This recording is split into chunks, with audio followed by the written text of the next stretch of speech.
నమస్తే, నా పేరు Shivaji. Welcome to our channel. Peddireddy రామచంద్రారెడ్డిని టచ్ చేసి చూడండి, తెలుస్తుంది. పెద్దిరెడ్డి మిథున్ రెడ్డిని అరెస్ట్ చేస్తే తెలుస్తుంది మీకు వైఎస్ఆర్సీపీ క్యాడర్ బలమేంటో, వైఎస్ఆర్సీపీ క్యాడరు ఎంత బలంగా ఉందో గ్రౌండ్ లెవెల్లో అని చెప్పి గప్పాలు కొట్టుకున్నారు. ఆ రోజు రానే వచ్చింది. పెద్దిరెడ్డి మిథున్ రెడ్డిని ఆంధ్రప్రదేశ్లో జరిగినటువంటి లిక్కర్ కుంభకోణంలో A4గా అయితే అరెస్ట్ చేశారు, రాజమండ్రి జైలుకు కూడా పంపించారు. ఇప్పుడు జగన్మోహన్ రెడ్డి గారు ఈ రోజు రేపు ప్రెస్ మీట్ పెట్టి ఆల్రెడీ ట్వీట్ కూడా చేశాడు. ఇక ప్రెస్ మీట్ పెట్టి ఏమంటాడు, పెద్దిరెడ్డి రామచంద్రారెడ్డి అంట చంద్రబాబు నాయుడు గారిని ఎప్పుడో చదువుకునే రోజుల్లో కొట్టాడని, ఆ కక్ష పెట్టుకొని ఇప్పుడు పెద్దిరెడ్డి మిథున్ రెడ్డిని అరెస్ట్ చేపించి కక్ష తీర్చుకున్నాడు అని చెబుతాడు. ఏమయ్యా జగన్మోహన్ రెడ్డి గారు, ఒకవేళ నిజంగా పెద్దిరెడ్డి రామచంద్రారెడ్డి గారి మీద చంద్రబాబు నాయుడు గారు కక్ష తీర్చుకోవాలనుకుంటే సుదీర్ఘ రాజకీయ అనుభవం ఉంది, అందులోనూ 14 సంవత్సరాలు ఆల్రెడీ ముఖ్యమంత్రిగా చేశాడు కదా, అప్పుడే తీర్చుకునేవాడు కదా కక్ష. అసలు పెద్దిరెడ్డి రామచంద్రారెడ్డి అనే ఆయన చంద్రబాబు నాయుడు గారికి లెక్కే లేదు అనే దానికి ప్రత్యక్ష ఉదాహరణే ఈ మిథున్ రెడ్డి గారి అరెస్టు. సో చట్టం తన పని తాను చేసుకెళ్తుంది. చట్టానికి ఎవరు చుట్టం కాదు. అది పెద్దిరెడ్డి మిథున్ రెడ్డి అయినా, రేపొద్దున జగన్మోహన్ రెడ్డి గారైనా. ఈ పెద్దిరెడ్డి మిథున్ రెడ్డి ఆంధ్రప్రదేశ్లో జరిగినటువంటి లిక్కర్ కుంభకోణం ఏదైతే ఉందో దానికి కర్త కర్మ క్రియగా వ్యవహరించారు.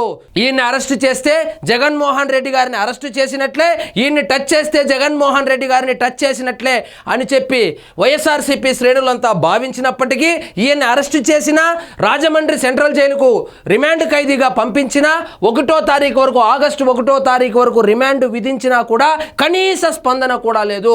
ఆయన సొంత నియోజకవర్గమైనటువంటి పీలేరు కావచ్చు, పుంగునూరు కావచ్చు, అదేవిధంగా రాజంపేట లోక్సభ నియోజకవర్గ పరిధిలో కూడా కనీస స్పందన కూడా కరువైంది. కొంతమంది అయితే నిజంగా ఈ అరెస్టును స్వాగతిస్తున్నారు. వాళ్ళు బయటపడడం లేదు, కానీ లోపలైతే సంతోషాన్ని వ్యక్తం చేస్తున్నారు. సో వాస్తవంగా చెప్పాలంటే మిథున్ రెడ్డిని అరెస్ట్ చేస్తే రాయలసీమలో గొడవలు జరుగుతాయని అందరూ భావించారు. కానీ ఎటువంటి గొడవలు కాదు కదా, కనీసం చర్చించుకునేవాడు కూడా లేదు.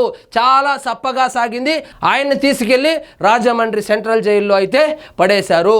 ఇక చూడండి, జైలుకు మిథున్ రెడ్డి ఆగస్టు 1 వరకు రిమాండ్. లిక్కర్ కేసులో ఏసీబీ కోర్టు నిర్ణయము. రాజమండ్రి సెంట్రల్ జైలుకు తరలింపు. మద్యం స్కామ్లో ఆయనది కీలక పాత్ర. ఏ విధంగా మిథున్ రెడ్డి కీలక పాత్ర వహించాడంటే, ఆయన చేతిలో ఎక్సైజ్ మినిస్టర్ని పెట్టుకున్నాడు. ఆ నారాయణ స్వామి పెద్దిరెడ్డి రామచంద్రారెడ్డి గారికి ప్రధాన అనుచరుడు. ఆయన్ని చేతిలో పెట్టుకుని, అదేవిధంగా ఎక్సైజ్ డిప్యూటీ కమిషనర్ సత్యప్రసాద్ ఎవరైతే ఉన్నారో ఆయనకి IAS పదోన్నతి కల్పిస్తామని చెప్పి ఆయన్ని చేతిలో పెట్టుకుని, ఈ ఇద్దరిని వాడుకొని ఆంధ్రప్రదేశ్లో లిక్కర్ కుంభకోణం అయితే జరిగింది. ఈ మొత్తాన్ని డిజైన్ చేసింది, ఈ మొత్తం వ్యవహారానికి సృష్టికర్త అయితే పెద్దిరెడ్డి మిథున్ రెడ్డి అని చెప్పి విచారణలో తేలింది. ఇటువంటి మద్యం స్కామ్లో ఆయనది కీలక పాత్ర. కసిరెడ్డి ద్వారా మిథున్ రెడ్డికి నిధులు.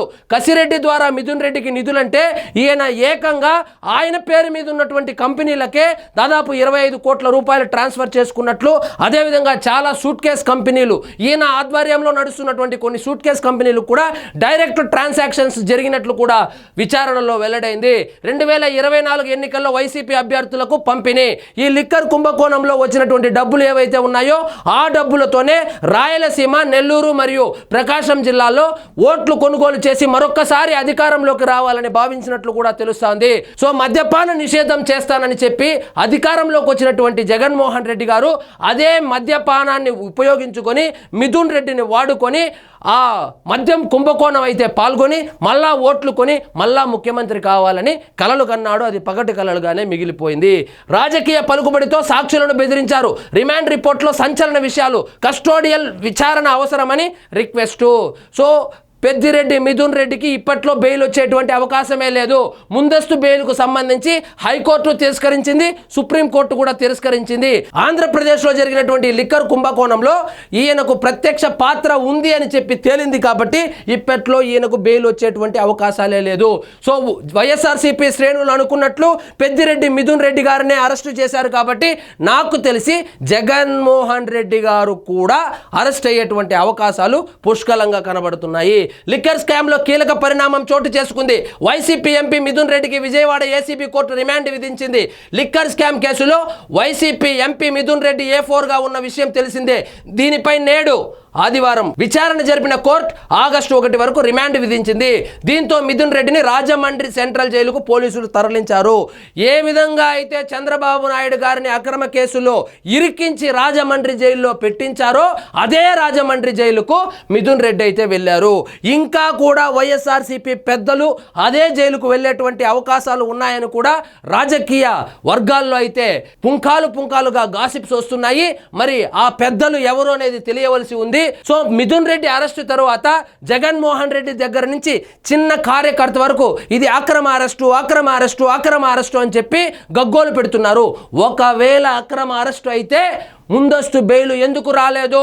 వీళ్ళ స్టేట్మెంట్స్ చూస్తే వీళ్లకు సుప్రీంకోర్టు మీద కానీ హైకోర్టు మీద కానీ కనీస గౌరవం కూడా లేదని ఇట్టే తెలిసిపోతుంది.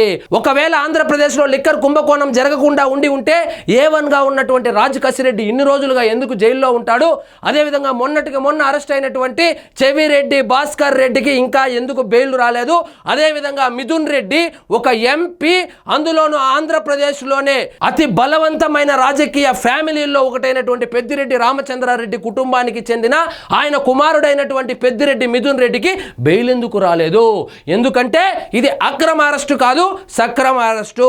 మరియు అన్ని ఆధారాలతో సహా దొరికిపోయాడు కాబట్టి మిథున్ రెడ్డి ఇప్పట్లో బయటకు వచ్చేటువంటి అవకాశమే కనపడడం లేదు. మిథున్ రెడ్డి ముందర ఉన్నటువంటి ఆప్షన్లు రెండే. అప్రూవర్గా మారిపోతాడా, లేక స్వామి భక్తిని చూపి జగన్మోహన్ రెడ్డి గారి పేరు చెప్పకుండా ఆయనే జైల్లో మగ్గిపోతాడా అనేది కాలమే నిర్ణయించాలి. సో ఇదండి ఈరోజు మన టాపిక్. మీకు ఈ వీడియో నచ్చినట్లయితే లైక్ చేయండి, షేర్ చేయండి, ఛానల్ మాత్రం సబ్స్క్రైబ్ చేసుకోవడం మర్చిపోవద్దు.